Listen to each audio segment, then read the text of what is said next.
está dizendo para os judeus, para os gentios. Assim como vocês, gentios, vocês no passado não eram desobedientes, Deus não salvou vocês, por que não pode salvar agora esses judeus que são desobedientes? É isso que é o argumento de Paulo. Mas agora, verso 30, mas agora alcançastes misericórdia em razão da desobediência deles. Assim também estes, agora, ou seja, os judeus, agora se tornaram desobedientes para também alcançar misericórdia em razão da misericórdia que vos foi demonstrada. Porque Deus colocou todos debaixo da desobediência a fim de usar de misericórdia para com todos. E eu vou explicar tudo isso aqui, pode ficar sossegado. Ora, como que nós podemos manter a fé? Nós que somos o povo de Deus, no meio de um mundo de incredulidade, onde, por todos os lados que nós olhamos, as pessoas são imorais, são pilantras, ou seja, cometem todo tipo de pecado, zombam de nós e ainda se orgulham de seus pecados. Como que nós devemos manter a fé no mundo de incredulidade? Este texto nos dá 3 motivos. Primeiro, confiar nas promessas de Deus. Segundo, confiar na eleição de Deus. Terceiro, confiar na graça de Deus. E é isso que eu vou falar hoje com vocês. Primeiro, a aliança de Deus com o seu povo. É com base nisso que nós temos certeza de que as promessas de Deus vão se cumprir nas nossas vidas, por conta da sua aliança. Veja o que ele diz aqui, ó. Verso 27. E esta é a minha aliança com eles. Qual era a pergunta? Deus rejeitou Israel? Não. Por quê? Porque Deus fez uma aliança com Israel. E Deus não quebra a sua aliança. Os homens quebram suas alianças. Os homens quebram os seus compromissos. Deus está dizendo, eu não. Eu não quebro o meu compromisso. E note isso, gente. Israel era um povo maligno. Várias e várias vezes, Deus entregou Israel às nações malignas. Por quê? Porque Deus havia dito isso. Se vocês pecarem, eu vou entregar vocês às nações, eu vou espalhar vocês por todos os cantos deste mundo. Várias e várias vezes as pessoas pensaram, agora não tem mais jeito para Israel.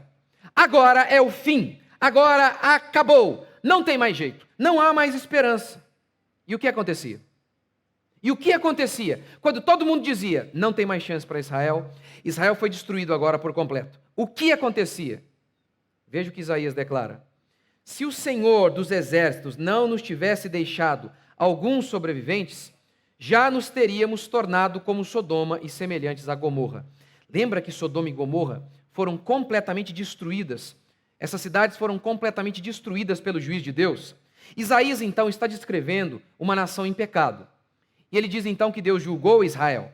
Mas ele diz assim, se Deus não tivesse deixado alguns remanescentes, nós teríamos sido completamente destruídos. Então, qual é a causa de Israel não ter sido completamente destruído?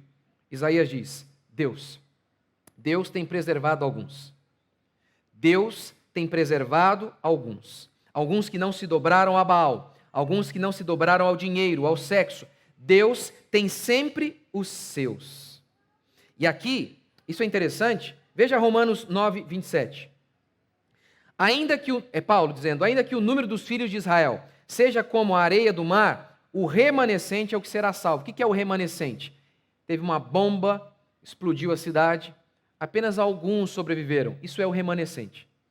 Paulo está dizendo, olha, ainda que o povo seja enorme, é o remanescente que vai ser salvo. O que Paulo está dizendo para nós, gente? Nós olhamos para a Europa, praticamente não existe igreja. Irmãos que vão para os Estados Unidos nos contam, pastor, olha, praticamente não existe igreja. Na internet as pessoas constantemente me falam, pastor, pelo amor de Deus, nossa, na minha cidade não tem igreja decente. Ora, diante desse cenário, nós devemos nos lembrar do que Paulo está dizendo, do que Isaías disse. Gente, ainda que o povo de Israel seja como a areia do mar, é o remanescente que vai ser salvo. Então, nós não devemos nos desesperar. Nós não devemos pensar que isso aqui fugiu do controle de Deus. Que nessas épocas de apostasia, nessas épocas de incredulidade generalizada, nós não devemos pensar que Deus, ele perdeu o controle da história. Que ele perdeu o controle das nossas vidas, do seu povo. Tudo está correndo exatamente de acordo com o relógio divino. Tudo está acontecendo exatamente de acordo com os planos de Deus. Ninguém pode ofuscar e atrapalhar ou intervir em relação aos planos de Deus. Não se desesperem. Deus tem uma aliança com o seu povo e aqueles remanescentes serão salvos, declara Paulo. Jeremias, gente, Jeremias e Isaías, eles relatam cada absurdo cometido por Israel. Havia casas de prostitutas cultuais dentro do templo. Muitos pagãos naquela época, eles acreditavam que eles poderiam adorar os deuses por meio do sexo. Isso era lá no paganismo, ou melhor, no mundo gentio. Entretanto, diz o texto bíblico que o povo de Israel se desviou de tal maneira que eles constituíram dentro do templo casas de prostituição cultual. Os israelitas estavam fazendo isso. O texto bíblico também declara que o povo de Israel foi tão fundo no pecado que eles começaram a pegar os seus filhos. Isso é o povo de Deus fazendo. Os seus filhos, colocando em cima do altar, para que os seus filhos fossem consumidos pelo fogo, porque assim eles acreditavam que eles atrairiam a bênção de Moloque, um Deus que exigia o sacrifício humano. Isaías e Jeremias vão descrevendo o povo de Israel adulterando, mentindo, enganando sistematicamente. Ora, alguém podia pensar, não tem mais jeito para Israel. Esse povo é duro, esse povo é maligno, não há esperança para Israel. Veja o que Paulo diz aqui, Romanos 8, 26. E assim todo Israel será salvo. Como está escrito, o libertador virá de Sião e desviará de Jacó é Israel, as impiedades. Deus vai salvar Israel, vai pegar Jacó, Israel, e vai desviar as impiedades, vai tirar o pecado de Israel. Vai salvar Israel e vai colocar Israel no eixo. Deus não faz apenas o milagre de transformar água em vinho. Ele também faz o milagre de transformar a adúltera em uma mulher santa. Ele faz o milagre de pegar o drogado e libertá-lo. Ele faz o milagre de pegar o mais empedernido dos homens, o homem com o coração mais duro, e quebrantá-lo. Gente, quando você for tentado a achar que Deus não pode salvar mais, primeiro, pense em você. Pense em você. Quem você era? Você jurava nunca entrar numa igreja, gente. O que você está fazendo aqui agora? Olhe como que era a sua vida. Quando você achar, não, eu não sei se Deus vai salvar de novo. Eu não sei se Deus pode provocar um avivamento e salvar muitas pessoas. Eu não sei, aquele cara lá, ele é idólatra, aí ele é católico roxo, aquele outro é espírita, eu não sei, aquele outro lá ele é muito rico e portanto ele ama muito dinheiro. Eu não acredito, eu não sei. Como não sabe? Olhe para você. Você não está aqui hoje? Deus não fez uma obra na sua vida? Por que você não crê? Por que você não crê? Você, que talvez está aqui e ainda não se converteu, e você pensa, não, mas na minha vida não tem jeito, eu fui muito fundo no pecado, o meu casamento é totalmente destruído. De Sião virá o libertador, e ele vai salvar o seu povo de modo que ele vai libertar o seu povo, não apenas de Nabucodonosor, é muito mais profundo. Ele vai libertar o seu povo de seus pecados, porque é o seu pecado que te escraviza. Essa é a promessa divina, de que Deus vem para salvar o seu povo, de que Deus vem para libertar o seu povo.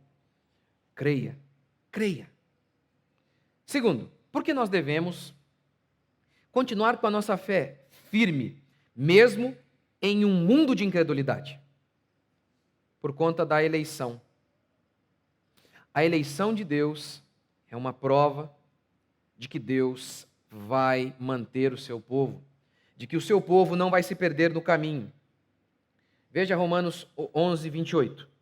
Quanto ao Evangelho, eles, os judeus, são na verdade inimigos por causa de vós, mas quanto à eleição, amados, por causa dos patriarcas. Paulo diz, quanto à eleição, amados por causa dos patriarcas. O que significa isso? Deus não havia prometido para Abraão, Abraão, de ti vai sair um povo enorme. Eu fiz uma aliança contigo, Abraão. Eu vou salvar muitos que vão sair de ti. Deus não fez essa promessa? Deus não elegeu Abraão? O texto bíblico declara que Abraão era um ímpio. Estava lá no meio de homens idólatras e Deus elegeu Abraão pela graça, pela bondade de Deus. É isso que Paulo está dizendo. Vocês acham que Israel não vai ser salvo? Por quê? Deus elegeu Israel. Lembra que eu preguei para vocês aqui? Esse é o mesmo argumento de Paulo em Romanos 11:2. As pessoas perguntavam, Paulo, Deus rejeitou o seu povo? Aí Paulo retruca assim em Romanos 11:2. Não. Como ele pode rejeitar o seu povo que de antemão Deus conheceu? O que significa essa frase, que de antemão Deus conheceu? É a mesma de Efésios, é a mesma de Romanos 9, que Deus elegeu o seu povo de antemão, ou seja, antes mesmo de o mundo existir, Deus já havia eleito o seu povo. Como Paulo fala em Efésios, que Deus nos predestinou antes da fundação do mundo. Como Paulo fala em Romanos 9, que Deus havia escolhido Jacó, Israel, antes mesmo de Jacó ter nascido. A eleição.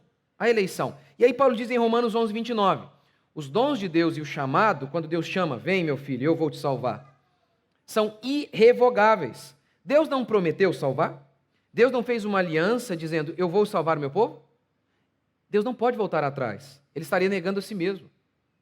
Deus não disse que nós devemos honrar a nossa palavra? Ele disse, vocês não precisam jurar. Que a sua palavra seja sim, sim, não, não. Sim na hora de falar, sim na hora de fazer. É como se Deus dissesse, vocês acham que eu sou como vocês, mentirosos?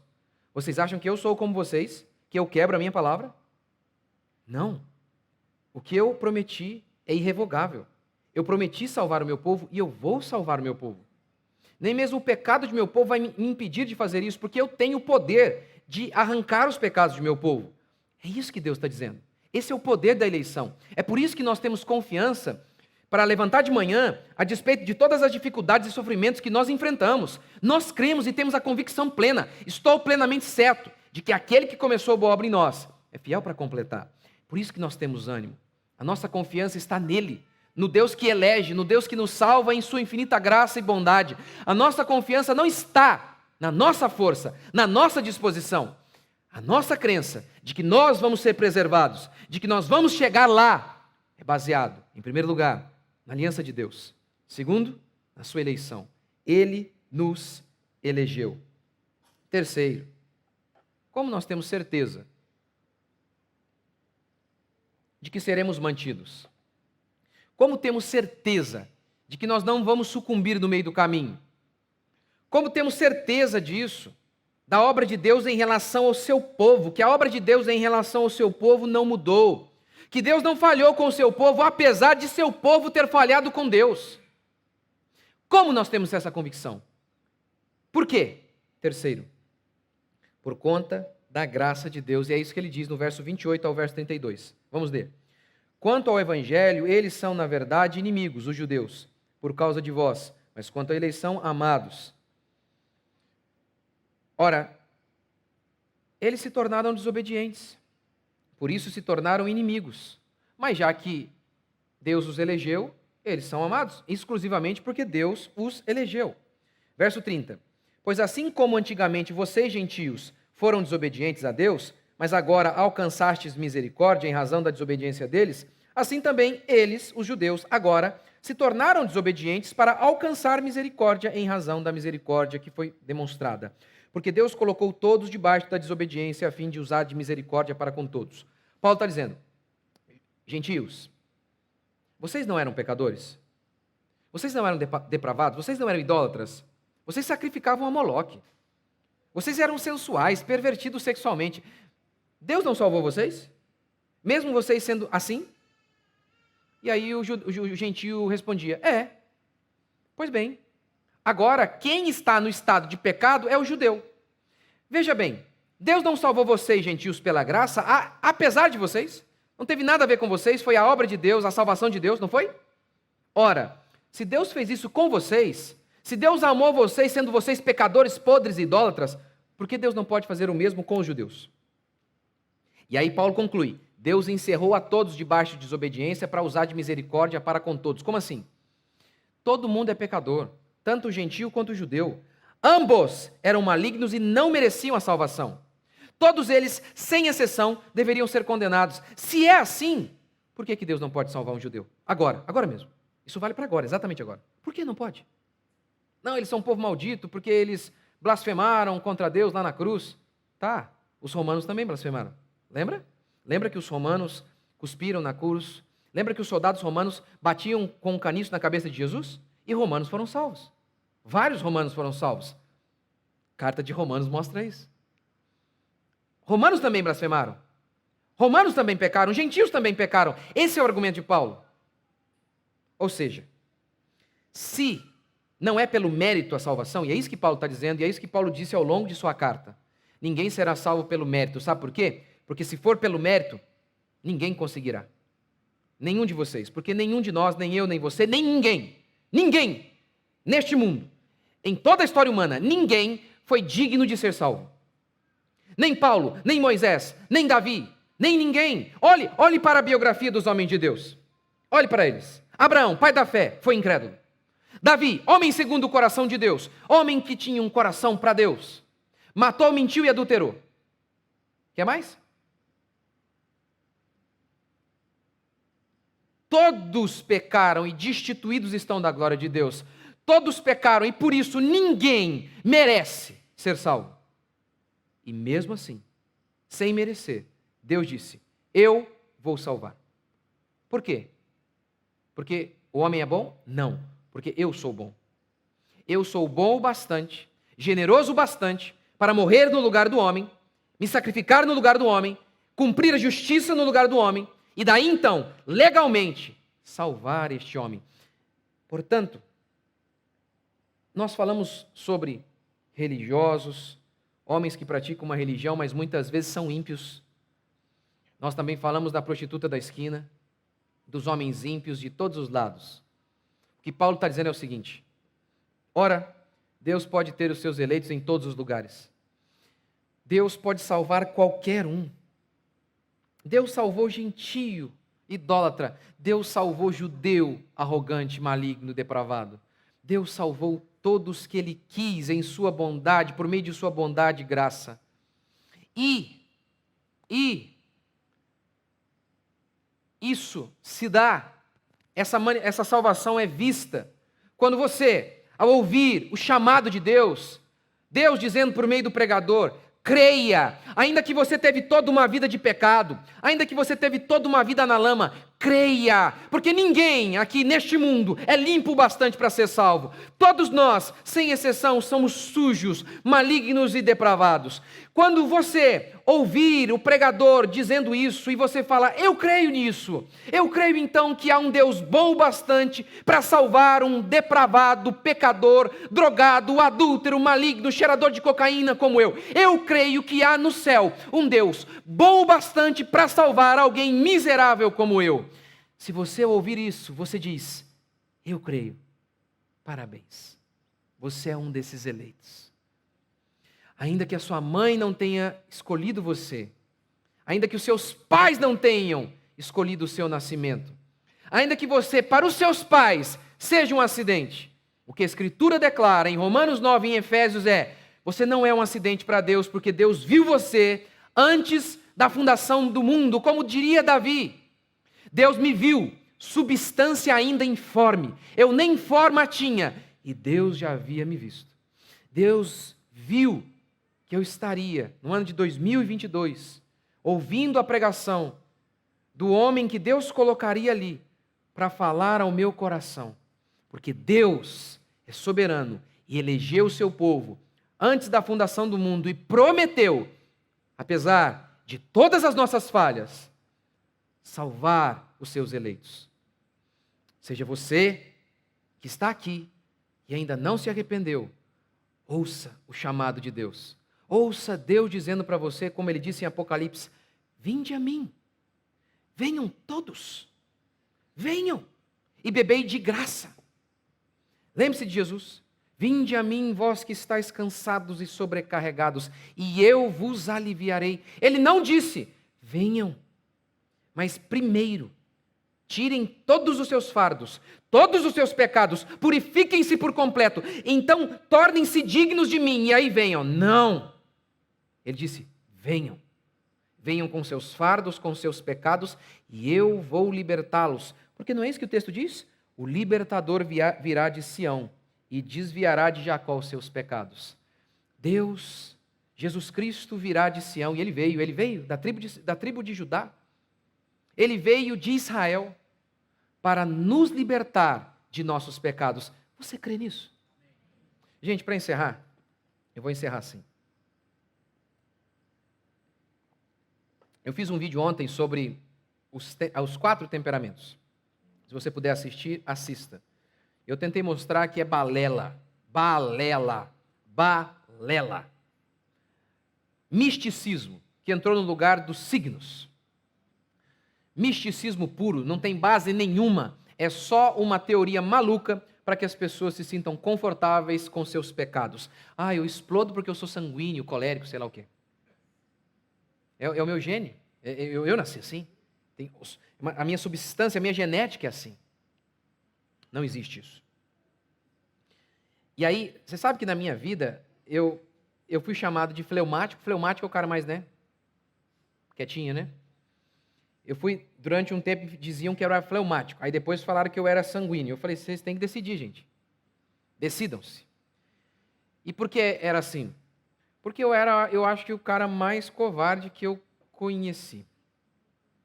Eu reprovei porque eu não sabia falar, eu não conseguia falar em público. Só por isso. Passei em tudo mais, o que também não era difícil. Mas eu não conseguia. E aí eu consegui o milagre de, numa época que ninguém reprovava, eu fui reprovado. É o bichão, né? É um fenômeno. Não se reprovava. A professora fez questão, falou, não, esse cara tem que reprovar. Não é brincadeira, não.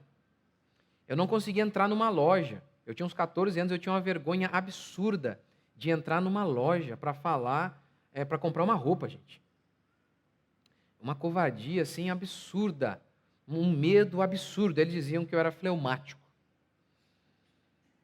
E aí, um dia, eu entrei numa igreja, eu ouvi o evangelho, Deus foi mudando a minha vida, e o garoto que não conseguia falar para 5 pessoas, que tinha vergonha de entrar numa loja onde havia uma mulher, Deus fez de mim um pregador.